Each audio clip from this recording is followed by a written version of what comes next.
Hey everyone, welcome to our channel. So in this video I'm going to tell you how to remove shadow ban on TikTok. So here just click on these three dots. Now just click on setting and privacy.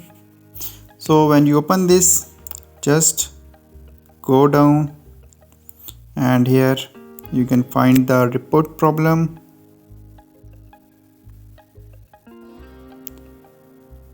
So simply click on a report a problem.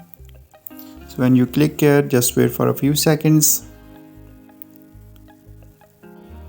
So here on this tab you can also find these three dots. Click here. Now again you can again click on this dot. Now simply type this message.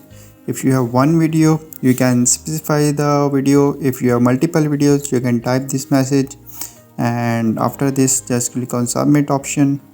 Now wait for response. So in this way you can simply remove shadow ban on TikTok.